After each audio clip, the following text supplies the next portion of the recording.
All right, we are live. Oh, I'm sure, Egan, you had something you wanted to share just as we went live. I just want to make sure that I'm advertising my cousin's surf shop for those that are interested in Canada of surfing. Uh, Nice. Encinitas surfboards. Anyway, please continue, Colin. My apology. All right. Well, Shameless let's. plug moment. Yeah, exactly. Shameless plug. Exactly. All right. Well, hello. My name is Colin. Welcome to episode 11 of Roll by Roll's Tavern Talk, a show where we, the Roll by Roll gang, discuss various aspects of running a great D&D campaign based on our experiences with D&D 5e and our current adventures in Emathan homebrew campaign. Joining me tonight are the rest of the Roll by Roll crew. I change things up a little bit. I'll start with Max, who plays Kogan. We have Egan, who plays Douglin, Lafferty, and the Yulian Pipes. Just keep working on that, Egan. Keep working on the pipes part. And Barry, who plays Nightingale and Landis. Hey, everybody. All right, we made it, gentlemen. We made it. I'm actually pretty interested in our topic here tonight.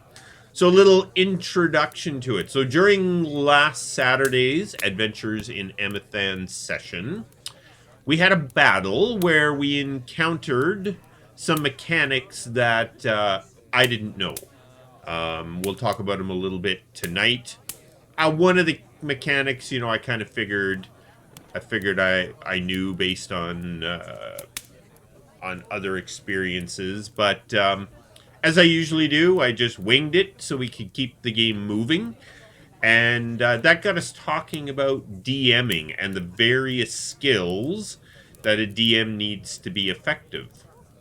So with that sort of mindset, we thought that tonight we'd discuss DMing and share some of the tips and tricks that we've used. All of us DM to one extent or another. And, I think we talked about this will be something we'll do from time to time, because I think there's so much to possibly share around DMing from a very beginner to someone who's been doing it a very long time. So everybody, I believe, has got a couple of things to talk about, or we'll just spitball it and pretend we did, right, Egan? And Egan, why don't you start? Perfect, because I represent 95% of the D&D players out there, maybe even 98%. I am the lazy player that doesn't want to DM because it's too much work. Okay. Now with that said, I love aspects of it. I love playing characters. I love throwing NPCs and accents and all that stuff. I love the improv that the day of the game brings to it. But the prep is, in the way I view it, can be heavy, and I think that'll hopefully segue into the lack of tools that I think others can go into in more detail. The lack of tools, the lack of guides, if you will, specifically for the DM. So yes, I was just joking before we came on here that I wish I had a Dungeon Master Sherpa, somebody that can keep me organized, organize my maps, organize my monsters, all of those things, so I can just do the fun part, the easy part, which is entertain the players and guide them through an adventure. I think a lot of this also stems from the technical side of things. I'm not very technically savvy. Older guy with all this new technology with Fantasy Grounds and Roll20 and all that, it adds a level of apprehension to just, how we were, which was sit around a table and roll some dice. You didn't even need a map. You just needed theater of the mind. So if I can get outside of that, if I can get out of my way, I think I can start contributing more to some DMing on my part. Yeah. Just for the record, Egan, I understand 99% of all stats are just made up. So just so we know. But so it could be 98, 99% of DMs. We'll give it a little wiggle room. Max, your thoughts on DMing? Your first thoughts of the night? Yeah, I think I really want to bring this from to a point of view for people who are maybe hesitant to try DMing. Like there's a part of them that wants to, but they're scared because of what they've seen as popular DMing these days and this expectation that they might have created for themselves on what it means to run a good game. And so I know when I started, I already had the realization that the whole, modern phenomenon of streaming D&D isn't necessary, but I still had this impetus on myself to want to create the best game for my players that I could. Meanwhile, I'd never DM'd before. Do you know what I mean? So it was like this feeling of, well, I want it to be great, so I've got to be great right away. And it created a form of rigidity to things that I was planning. Because I was trying to be meticulous and so prepared that it didn't allow for much flexibility. And then when I started to encounter things that I wasn't prepared for, I didn't know how to handle it. You know what I mean? And I think that can happen if you're beginning. You are trying to create something for your players to enjoy, and therefore, if something is off book, you just kind of have a sense of dread because it's like, what do I do here? And a lot of that is just, it's going to happen anyways, no matter how prepared or unprepared you are or whatever, because a part of learning to DM is just learning to be flexible and improvise. And the biggest thing in the beginning, I think, is that to realize that you're DMing for people and they're already super great for that. Yep. You know what I mean? Yep. They're like, hey, I have someone who's willing to allow me to live out my uh Hero medieval fantasies. fantasy. Yeah, hero fantasy. So when in doubt, just plop a monster in front of them and that's gonna be okay. Yeah. But yeah, I think that's the biggest thing is like just take a breath, relax, and run a prepared adventure, a published adventure as well. I think if you're first timing, because that'll help take a lot of the onus off you to create this amazing thing, and you have something to structure your progress and allow you to not have to think so hard about what you're presenting and more about just how you're presenting it. Yeah. So No, lots of really good points there. yeah. Mm-hmm. So Barry. Okay, let me whip out my encyclopedia of DMing tips. I'll just turn off the rest of our windows. Just text us when you're done. I certainly will. No, I looking how Egan approached his introduction, you brought up a few things that I think a lot of new DMs suffer, is that analysis through paralysis kind of thing. They see a stack of books, this high sitting on the table, and they think they have to have every one of those books memorized, and they got to know every rule by the back of their hand. So I'm gonna give you a tidbit, and then I'm gonna tell you a bit of a story from a personal experience I've had. So my tidbit is, if you're a new DM, give the onus to your players to explain to you how to run their characters. So if they use an ability the first time, we do this around our table a lot, get them to read out that ability. Now, they'll be teaching the other people at the table how that ability works. They'll be teaching you if you don't happen to know how that ability works, but it takes some of that weight off the shoulders of those new DMs and puts some of that onus on the players who are, like you say, there's 10,000 players to every DM out there. So make them do a little work to understand how their characters work. It's not all up to you to understand how every ability works and every feat works and how the combination of polearm master and sentinel, how that works and stuff like that. Make sure your players understand how their characters work, and it'll make your life a lot simpler. Now, my story is, lately I've been running a lot of one-shot games as we search for new players to introduce to our table. And my tidbit in this is, as you're DMing your adventure, listen carefully to what your players are saying. Now, I say this because I happened to mention that the mayor of this adventure could pay them right away, but wasn't sure how he was going to pay all these other people. And the players got in their mind that the mayor was corrupt. And I was like, like, where did that come from? And I'm like, okay, he's corrupt now. And then that snowballed into him having a gambling problem. And then they had to go after to clear his debts, and that broke into a big combat. So listen to what your players are saying, because a lot of the times they will come up with the adventure for you just by the ideas they're throwing out, snowballing amongst each other. So don't get too rigid, like Max, like you're saying. New DMs get so nervous that they create these railroad adventures because it's what they're ready for. If they deviate off, I'm gonna panic. I'm gonna panic. So listen to your players. You know, they will come up with great ideas, and if the adventure goes off the rails, don't be afraid to take a 15-minute break to do some planning so that you know where to head off to. And I think that's where I'll stop for right now. No, that's a great piece of advice, because I think that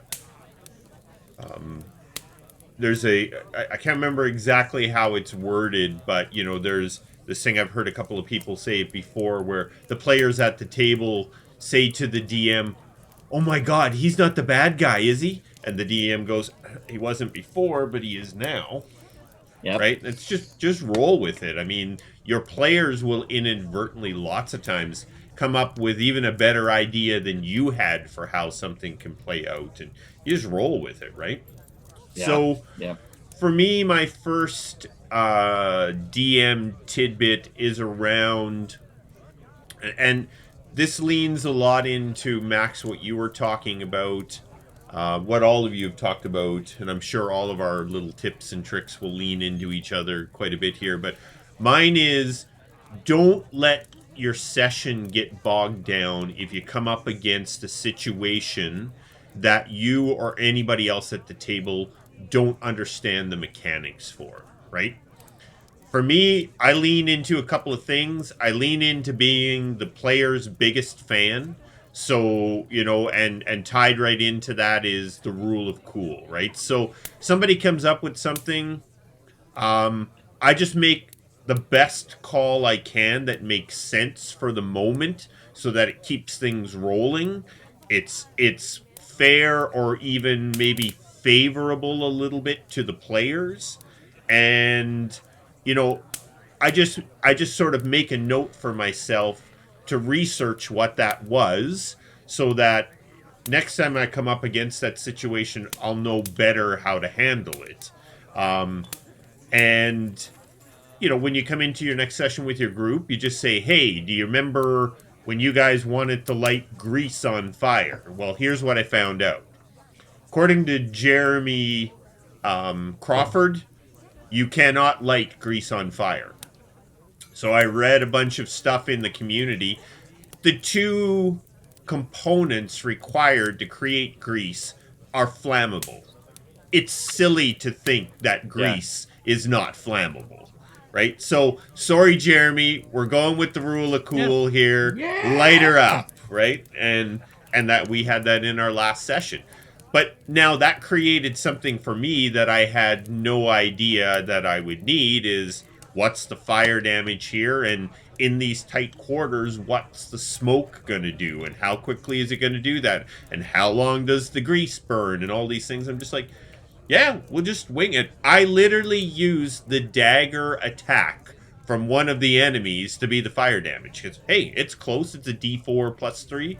Yeah, that's close enough. There, this is the grease fire. That's what the damage is. And we just rolled through it, right? And it's like, it didn't affect anybody in any way, but it could have affected us if I went, geez, you know what? I gotta take a minute here and figure out what fire damage that would do. And I got to give Jeremy Crawford a quick call, see if he's okay if we light grease on fire. And Yeah. yeah, so I mean, when you come up against something, just make a call that makes sense, that the group, favor the group a little bit, roll on through it, figure out what it is later, and then, we've had a couple of things in our group. We're just like, yeah, you know what?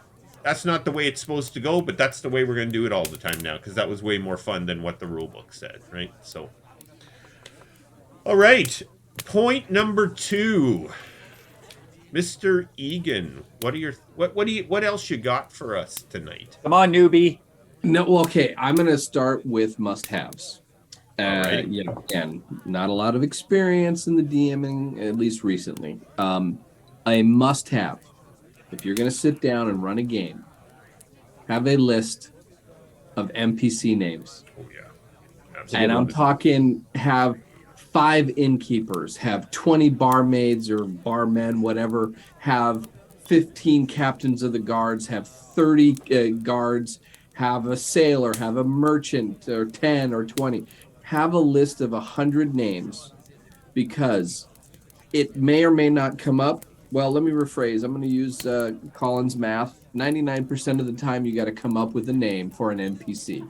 Because one, if he has, jackass players like me, I'm going to ask, what's that NPC's name of some innocuous character that we just walked by? You have literally asked me. You roll up to a table of 6 merchants. What are their Yeah. names? Yeah, I'll wait, please. Yeah, and let's talk to them. Let's get to know them a little bit. If you start with just a name, just an NPC name, and this goes back to what the others were saying, you can flow from there, right? You have the name, and as you're talking, you can create. If you want to do an accent, you don't have to, but you now can kind of have a start that and the other thing too, not just the name, maybe even designate race, if it comes into play. Oh, it's a halfling. Oh, it's a human. It's a tiefling or whatnot. And that's enough to go on. And then from there, as Barry was saying, your players might create this NPC's backstory, right? Is that the bad guy?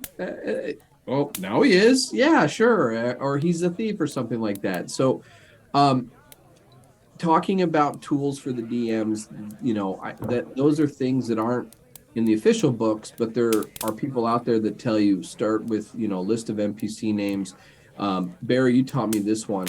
Have 1 or 2 random encounters prepackaged, right? Like they're going to go off the path, and there's a combat, or you roll a random encounter. They're going to fight some gnolls right now. Have it ready. May not ever come up, but have those ready so you don't take 15, 20, 30, 40 minutes to say, oh, hold on, let me make sure the CR rating is right. Let me make sure that they can handle it.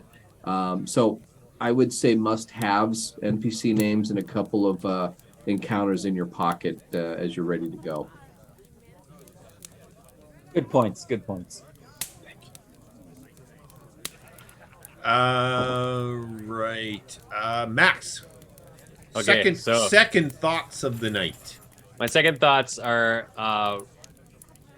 directed towards kind of intermediate GMs, or when you're starting to get to that level, because that's where I feel I'm at now, because I've been DMing about 2.5, almost 3 years, and I'm always trying to work on myself to just be better, but also be more efficient, because it's easy to get burnt out when you're trying to be the best. And so what I've learned is that it's, as the DM, you have to have try to learn to have the utmost confidence in yourself in regards to the fact that the game begins and ends with you. So what I mean by that is, yes, there's books and there's all these rules, and this is piggybacking off of what Colin said, but those are just designed to help you play the game that you want to play. You don't have to use every rule. You can switch things. There's things that might make more sense at your table. There's things that are in there that are still confusing and gray, no matter how many times they've been reworded in every edition. And you just come up with what it is for your table that works. And as long as it's consistent, then it's fine. And I've taken that mindset to apply to everything now. Rules, things that happen in combat, even designing encounters or adventures. I do a lot more broad strokes now, and I use my mind to improvise based on what the players are going to come up with within the framework of that broad stroke, so that it takes a lot less pressure off of myself. If you're planning, like if you're playing a 4-hour adventure and it takes you 8 hours to plan that, you're over planning. You know what I mean? And you just need to dial it back, because that used to be me. I used to just over plan. And so the transition to just being confident that I can come up with stuff at the table and learning to develop that skill will start to elevate your DM level and give you huge confidence. Those weekends where you're like, man, I was busy all week. I had hardly any time to prepare. And you've just been like in your mind, like, well, they're going to go here and I want them to do this. Just go with it. Just roll with that. You know, just look up quick stat blocks for monsters if you're going to throw monsters. Like, you don't have, as long as things are relative to their level, which at this point you should have general experience with, it's going to be fine. And they're just going to be happy to make decisions based on the stuff that you throw at them. You know what I mean? Yep. Yep, for sure. So to sum up, broad strokes and have faith in yourself to make decisions. The book doesn't make decisions. You make decisions. So yeah, that's my intermediate level advice. Good ones. All kinds of good ones. It's like we know what we're talking about or something. Well, we fake it till we make it. We'll keep pretending to each other. We're improvising right now. Yeah. Yeah. So I'm going to piggyback off something Max said about, coming into this with the understanding you're new. Like anything, you're going to come in and without experience, you're not going to be epic. I'm sorry. No one walks into Dungeons and Dragons as a DM and throws out epic adventures off the top of their head. That takes years of experience. As you had mentioned, Max, you see all these incredible games online. Nobody streams their game unless they have the experience to play it to a level they feel comfortable sharing.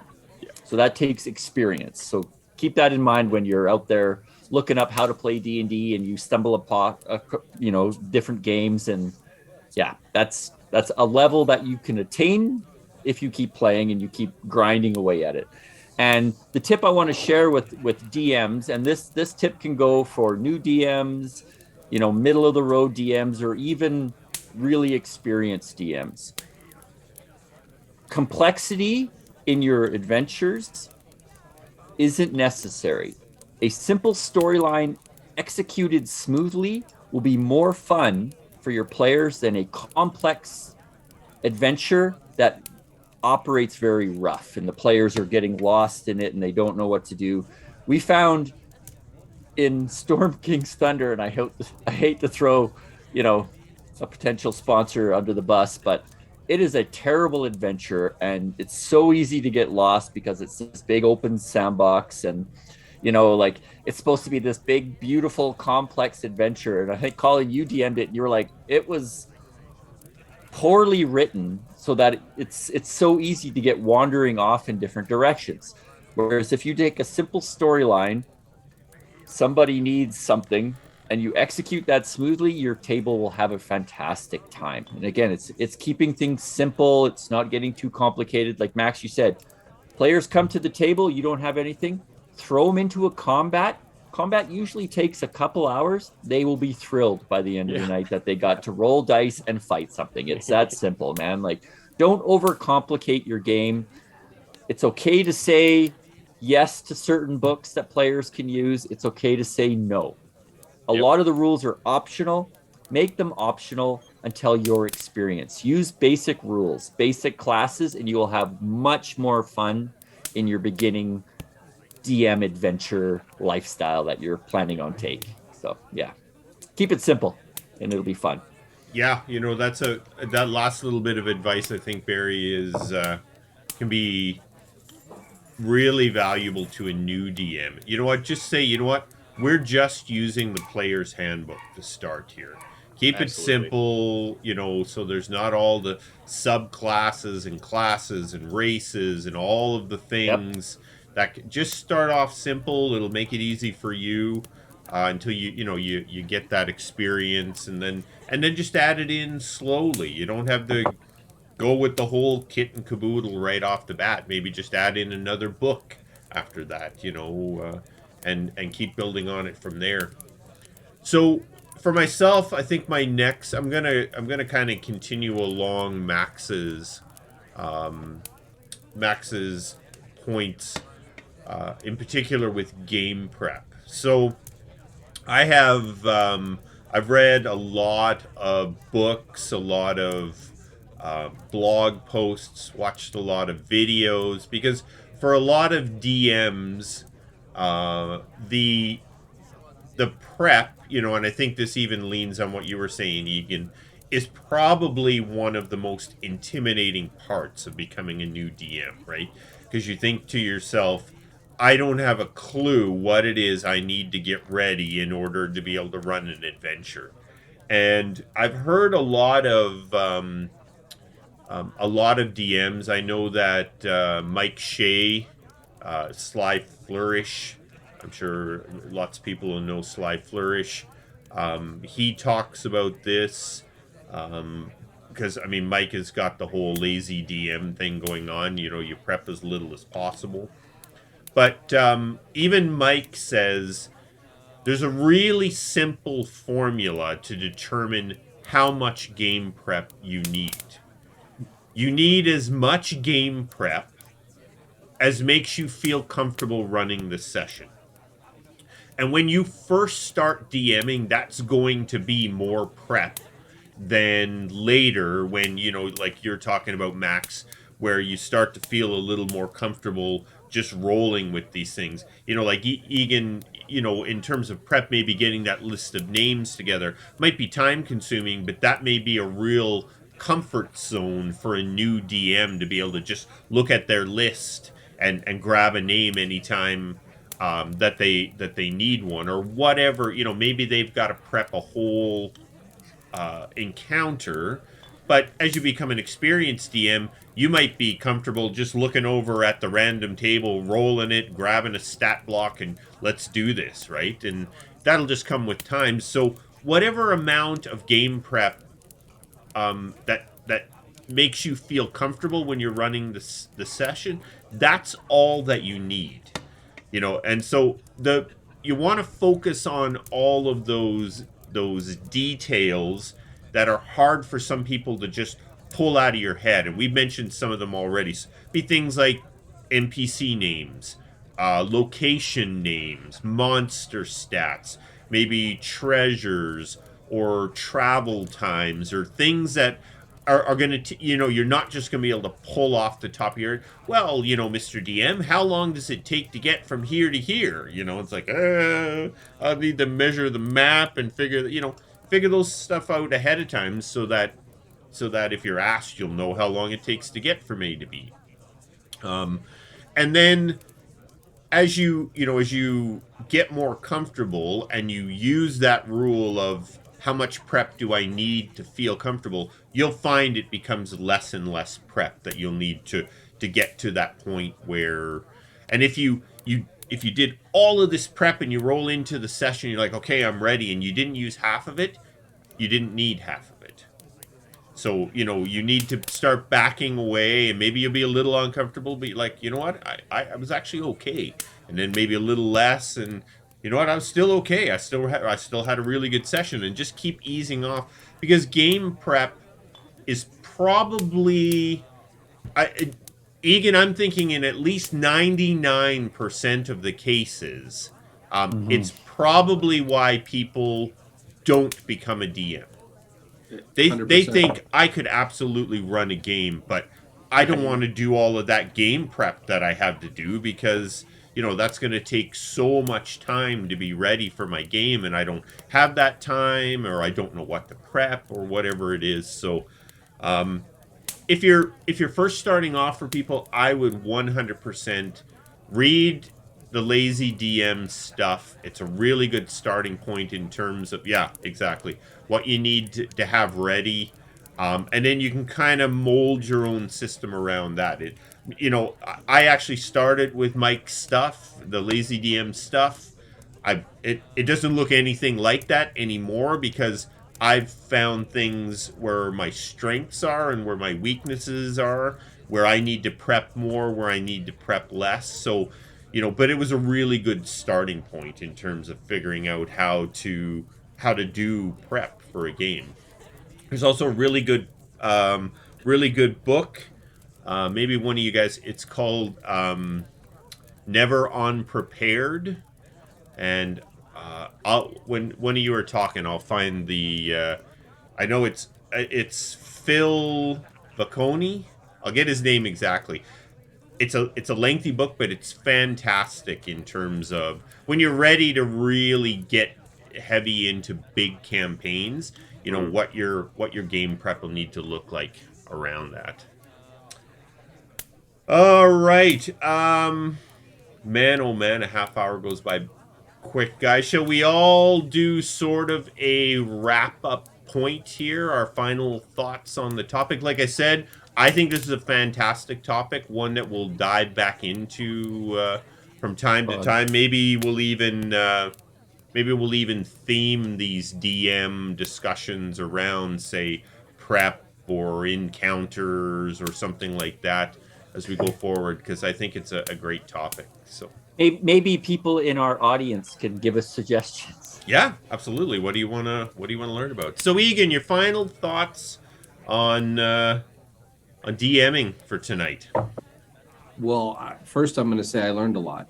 That's what I'm going to say right now, and I actually want to tackle DMing a little bit more than I have.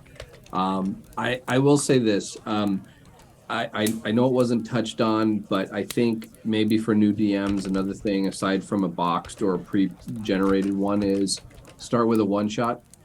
Start with a 3-hour combat or two. You start in a tavern type of thing, so you don't have to build an expansive world, and you can just get your feet wet. Just have a couple of encounters. You don't have to get super in depth, and see where that takes you. Just I think the other thing too, Colin, you touched on it, was be a fan of the players. I think when you go in with that mindset, the players feel that. We're very reluctant to say what's wrong or what not to do in D&D, because at the end of the day, there's no such thing. It's whatever works for the table. But I have played games where the DM felt adversarial, and not just in a combat running the monster, but didn't want you to do things. And it didn't feel like fun. So, go with the mindset that you want them to succeed, you want them to have fun. And I think it's going to make the table much more enjoyable. Yep, absolutely. Max, final thoughts for the night? Yeah, it goes back to, I think, a video that I don't know if I was around when it started to happen or not, but communication. So especially when you're starting out, especially when you're brand new and you're wanting to start, but also if you're an intermediate DM, for example, and you're starting with a new group, just lay out the fact that, hey, I'm new and I'm learning. If you're intermediate, it's like, I'm learning about you guys and what you might enjoy. So please be patient with me. I just want everyone to have fun. And I'll accept healthy criticism privately. You know what I mean? Because Yep. you have to be willing to take that stuff too in order to improve. You know what I mean? So I think that's the biggest thing. And then when you settle that, most people are cool, and they're just going to be understanding that, yeah, hey, we have a new DM. We want this person to keep DMing. Yes, exactly. So, give them a break, let's nurse them You're along. Unicorns. Yeah, be nice Sometimes to them. You'll find that some players have so much player experience that they're on the cusp of being excellent DMs anyways, and they'll have excellent advice for new DMs just because their player experience is so strong, Yep. So just communication for the beginning, I think, is huge. Yeah, communication, it can't be understated in any aspect of having a good group. Yeah. I mean, it's something we've talked about. Definitely, it's important. Barry. I think as a parting word to anyone thinking about becoming a DM, give it a try. Like Yeah. the first few times you do it, it's going to seem overwhelming and you're going to think you did a terrible job, but I bet everyone at that table is going to be grateful that you did it. And once you get into it and you start to get some momentum and you kind of find your jive, it is as fun, if not more fun, than being a player sometimes. Like when you create a world and an adventure and you watch your group of friends have an incredibly fun time and they're cheering and you've got them on the edge of their seat, you feel incredible at those moments. You know, as a DM, you're just like, yeah, I'm running these guys through the adventure of their life, and it's because I'm God. I mean, you're the dungeon master. Let's not get carried away. But yeah, if you're ever on the fence about trying to be a DM, give it a go and give it a couple tries, because the more you do it, the more fun it gets, and it is an incredibly fun experience. So try it out. Yeah, We need more. absolutely. Oh yeah, absolutely. Yeah, I mean, I wish I had actually looked this up, but I know I've heard quite a few stats. There are just generally considered within D&D an incredible amount of players per DM. Like Oh, literally thousands of yeah. players for every DM that's out there. In you know, I spend some time on the Twitter community around D&D, and there's literally people out there that say, I love D&D, I love it. I've never played in my entire life because I can't find somebody to DM it. And I'm just like, oh my god, that's tragic. Yeah. You know, Yeah. it's like they just love it. They love it. They played, you know, they I have every book. I have yeah, every they do. book. They Oh, have yeah, every it's book. true. They watch every video, you know, and it's really it's unfortunate, and we definitely need more DMs. So my final thought for the night. So I'm gonna begin by saying the Matt Mercer effect is very real, and it's not Matt's fault. But people watch certain streams because they're really fun and they're really popular. And if you're new to D&D, it can give you a really unfortunate high bar that you think you have to meet to be a DM, right? If you're someone that wants to be a DM and you're watching all these top professional DMs, you're gonna just tell yourself, "Oh my God, you know, there's no way I can do this." So I'm gonna start off with some really tough love for everybody. When you become a DM, you're gonna suck and you're gonna And that's suck okay. bad, and that's okay. Yeah. Don't worry about it. And most of all, don't let it discourage you, because I think that's what happens to a lot of people. They take the leap that first night, they're not Matt Mercer, and they never DM again, right? Um, to what you talked about, Max, I think that asking for feedback from the group is fantastic. That's a really good way for you to understand where your weak areas are, because sometimes you may not see them. You know, I listen back to our sessions as a learning opportunity to me, and you know, there's all the times I'm like, oh God, cringeworthy. Oh well, I won't do that again. You know, and it's, you know, if you were gonna let something like that derail your, you know, your first time being a DM or something, like, you're never gonna get through it. You got to keep doing it. Any group is going to be happy if you just, like you said, Max, just say, look, I'm learning, I'm going to do my best Yep. here, I need some feedback, I need some help, I'll get better, I'll DM forever, you guys will be happy. You know. Embrace your suck. Yes, Yeah. embrace your Embrace suck. the suck. Yes. Yeah, absolutely. I, you know, for myself, I wear the forever DM badge, the Crown. T-shirt. I love it. I just love DMing. The halo. Yeah, but you know, we all start out, we're not great, you know, and it's important to be willing to say, I'm okay at that.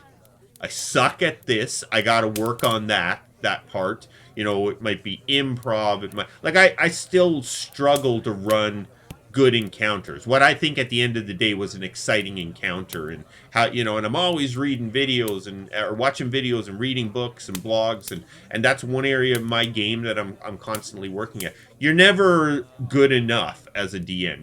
You keep working and keep getting better, and you're still gonna have those sessions. All these boys know at one time or another, I'm like, so what did you think about last night's game? Yeah. You know, and I'm thinking to myself, God, that sucked. And they're like, oh, I had so much fun. And I'm Yeah. like, oh, okay, yeah, Yeah. that's what I thought. Yeah, it was really good. You know, it's like, okay. Okay, we better wrap this one up. We've managed to talk our way into 45 minutes, so that's great. Again. Again, yeah, we might have to be 45 minutes or more here soon, but yeah, we'll put a wrap on episode 11 of Roll by Roll's Tavern Talk. So we hope that everyone's enjoyed tonight's topic. Tavern Talks occur the Thursday after each of our Saturday night Adventures in Emathan sessions. So our next session with all of the holiday hoopla won't be until January 7th. That will be our next one. So for those of you that might be watching us on YouTube, please support us by making sure you like our videos and subscribe to the channel. Hit that little bell icon and you'll be alerted when another session occurs. So to end the episode, as we always do, we'll offer a cheers. Thanks for joining us in the tavern. And we hope that you can join us next time. Thanks, guys. Cheers. Fun as always. Take care.